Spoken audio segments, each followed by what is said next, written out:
안녕하십니까. 5월 28일 화요일 말씀 묵상 시작하겠습니다. 민수기 7장 10절부터 89절까지 굉장히 긴 본문을 좀 다루도록 하겠습니다. 사실은 날마다 솟는 샘물은 12절부터 다루도록 되어 있죠. 어제 10절과 11절을 어제 본문에 다루었는데 사실은 10절에서부터 다루는 게 맞습니다. 왜냐하면 이거 자체가 하나의 덩어리이기 때문에. 그런데요, 어쨌든 이 본문을 통해서 교회가, 하나님의 백성이 하나라는 사실을 확인하는 본문이거든요. 이 사실을 한번 묵상해 보도록 하겠습니다.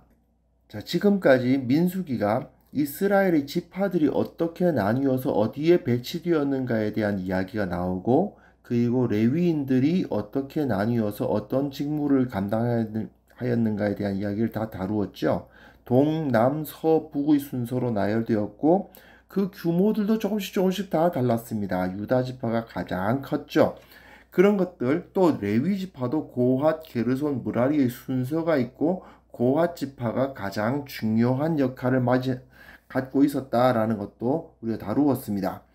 그런 것들을 볼 때에 그 지파의 규모 또는 그 위치 또는 그 역할을 보면 어쩔 수 없이 중요한 지파가 있고 안 중요한 지파가 있는 거죠. 그럼에도 불구하고 이들은 동등한 존재들이었습니다. 사람들이 공동체를 이루다 보면 어쩔 수 없이 그 가운데 더 능한 사람, 더 강한 사람, 더 부유한 사람이 있게 마련이지 않습니까? 그리고 모든 직책이 다 똑같을 수는 없어요. 더 중요한 직책을 맡은 사람이 있고 더 못한 직책을 맡은 사람도 있죠. 하지만 하나님께서는 동쪽 지파라고 해서 더 높고 북쪽 지파라고 해서 더 낮다, 이런 식으로 그들을 다루지 않으신 거예요. 이 레위인들도 마찬가지인 게 고핫 지파, 고핫 자손들이 가장 중요한 일을 하고 있는 것은 맞았지만, 그러나 그들에게는 수레도 소도 배정하지 않으셨습니다. 왜냐하면 필요 없으니까. 그들이 맡은 직임대로 그것을 감당하였다는 사실이 굉장히 중요한데, 이걸 통해서 비록 서로 다르고 더 중요하고 덜 중요한 일이 존재할 수는 있으나 그들이 더 영광스럽고 덜 영광스럽고 그 지위가 높고 낮고는 존재하지 않았다는 사실을 보여주고 있는데, 특별히 오늘 이 바치는 제물을 보면 알 수가 있습니다. 제단에 기름을 바르던 날에 지휘관들이 제단의 봉헌을 위하여 헌물을 가져다가 그 헌물을 제단 앞에 드리니라. 여호와께서 모세에게 이르시기를 지휘관들은 하루 한 사람씩 제단의 봉헌물을 드릴지니라 하셨더라. 네, 제단에 기름을 바르던 날이란 말은 성막이 완성된 출애굽 2년 1월 1일부터 7일 동안 제사장의 정결 기간을 의미합니다. 그동안 계속 그 제단에 기름을 발라서 성결케 해요.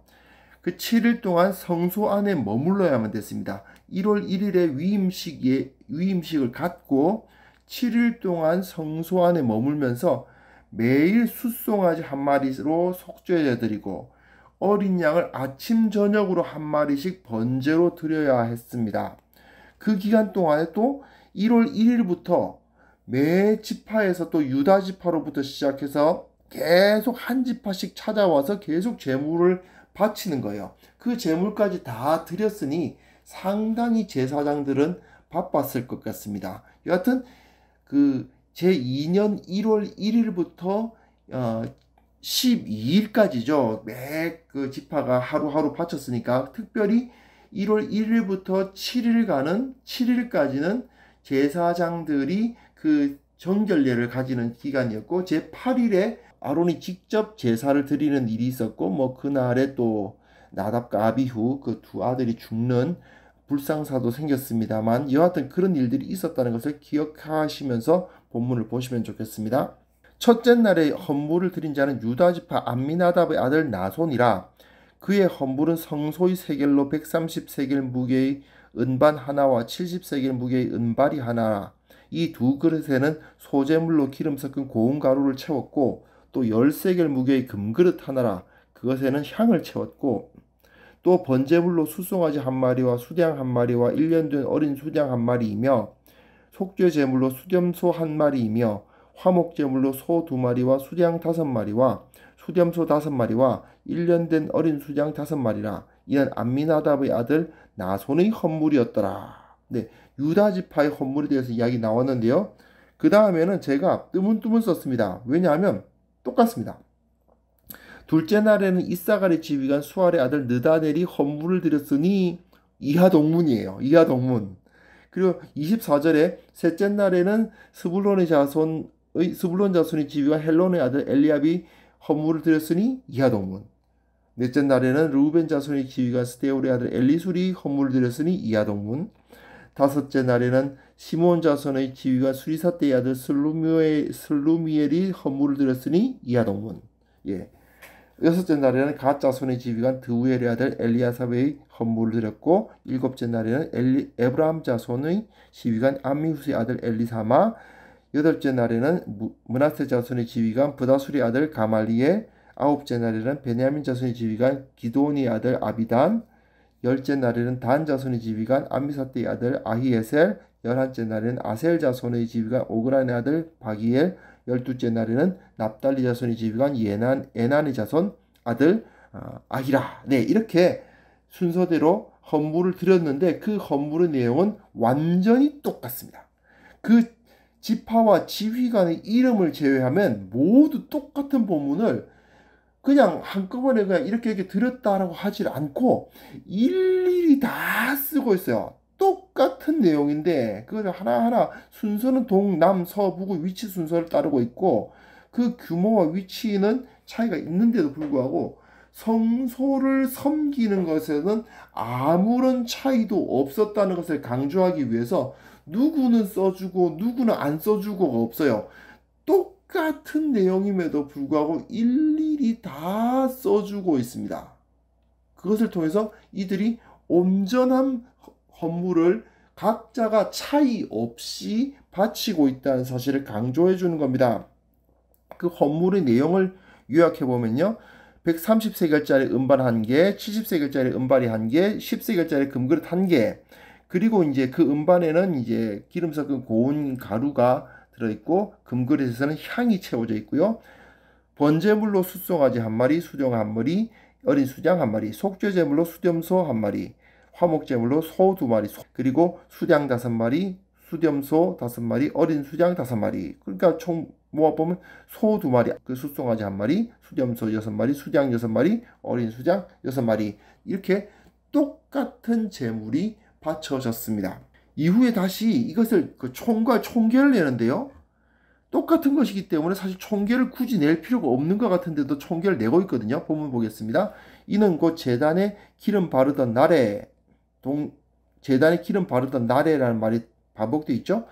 이스라엘 지휘관들이 들은 바 제단의 봉헌물이라 은쟁반이 12이요 은바리가 12이요 금그릇이 12이니 은쟁반은 각각 130세겔 무게에 은바리는 각각 70세겔 무게라 성소의 세겔로 모든 기구의 은이 모두 2400세겔이요 또 향을 채운 금그릇이 12이니 성소의 세겔로 각각 10세겔 무게라 그 그릇의 금이 모두 120세겔이요 또 번제물로 숫송아지가 12마리요 수양이 12마리요 1년 된 어린 수양이 12마리요 그 소제물이며 그 속죄제물로 수렴소가 12마리이며 화목제물로 숫소가 24마리요 수양이 60마리요 수렴소가 60마리요 1년 된 어린 수양이 60마리라 이는 제단에 기름 바른 후에 드린 바 제단의 봉헌물이었더라.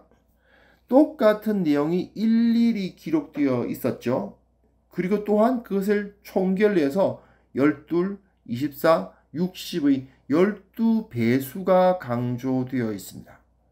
이것은 그들이 다 똑같은 헌신을 했고 이것이 12, 이스라엘을 상징하는 숫자 12와 연관되어 있다는 것을 강조하는 거죠. 즉 이들이 동일한 헌신을 한 하나의 공동체였다라는 것을 강조합니다. 이 사람들이 다 각각 다른 지파들을 이루고 있었지만 성소를 섬기는 데에는 전혀 차이가 없었다라는 것을 강조하는 거죠.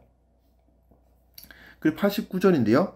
모세가 회막에 들어가서 여호와께 말하려 할 때에 증거계 위 속죄소 위의 두 그룹 사이에서 자기에게 말씀하시는 소리를 들었으니 여호와께서 그에게 말씀하심이었더라. 조금 독특하게 왜 이 구절이 있는가 싶은 부분이긴 한데요. 내용의 전환을 나타내는 마침표 역할을 하는 구절입니다. 그러면서 이 말씀을 전하는 모세의 특권이 얼마나 큰 것이었는가를 드러내고 그 말씀의 권위가 얼마나 큰 것인가를 드러내는 거죠. 즉, 이 강력한 말씀의 권위 안에서 이스라엘이 하나가 되는 그런 모습을 보여주기 위한 그 말씀의 권위를 드러내는 건데요. 즉, 모세는 대제사장도 1년에 한 번밖에 못 들어가는 그 지성소 앞에 들어가서 하나님의 말씀을 듣는 사람이니 그 사람이 전달해주고 있는 이 말씀의 권위 안에서 우리가 온전히 하나가 되어야 된다. 그런 메시지라고 보시면 되겠습니다. 자, 우리가 이 본문 굉장히 지루하고 길고 지루한 본문이지만요. 이것을 왜 이렇게 기록했는가에 대한 관심을 가지면 굉장히 중요한 메시지를 받아들일 수가 있습니다. 나중에 민수기는 사실 전에 며칠 전에 제가 말씀드렸는데 민수기는 사실 실패한 이야기예요. 이 앞에서 이렇게 완벽하게 딱 준비를 해가지고 이제 가나안으로 진군을 했는데 가데스 바네아에서 그냥 우리는 메뚜기야 이래가지고 그냥 막 와장창 망한 이야기가 민수기잖아요. 그 민수기 38년 동안 광야에서 이스라엘은 그렇게 머물러야만 했습니다. 왜 그러느냐? 하나님의 말씀 안에서 하나가 되어 머물지 못하고 10정탐꾼과 2정탐꾼으로 나뉘고 그 이전에도 또 많아요. 그 모세와 그 미리암이 서로 나뉘는 이야기도 있고요. 나중에도 고라의 자손들이만 나뉘는 이야기, 이 나뉘는 문제들이 많이 나옵니다. 그리고 그 이후에 다시 그 뒤에 보시면 그 르우벤, 갓 그리고 므낫세 반지파가 이 요단강 동편에 자기네들은 머물겠다고 그래. 그것도 나뉘는 거거든요.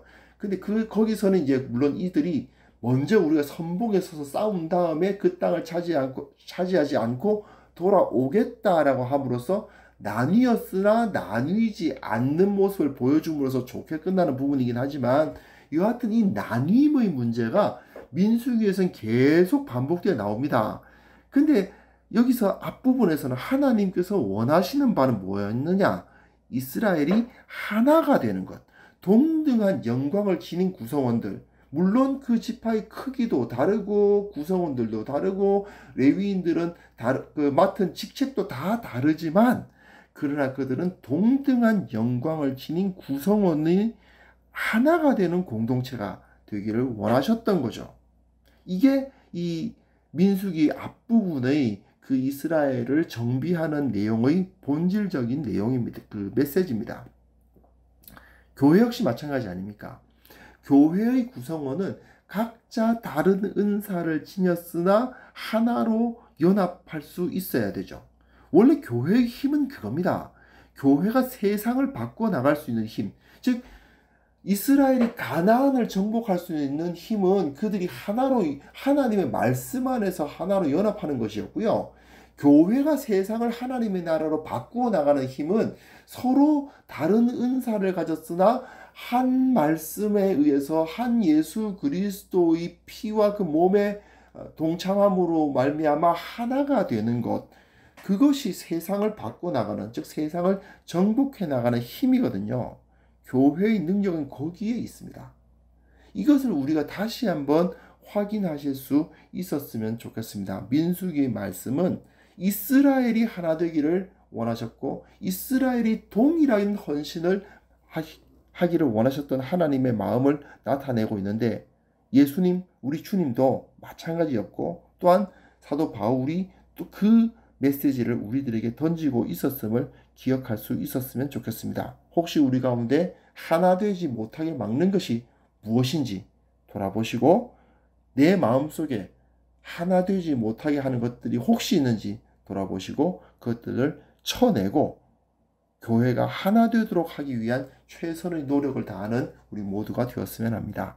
하나님 아버지, 하나님께서 이스라엘 자손들이 하나 되기를 원하셨던 것처럼 이 교회가 하나 되기를 원하시고 계심을 다시 한번 깨닫습니다.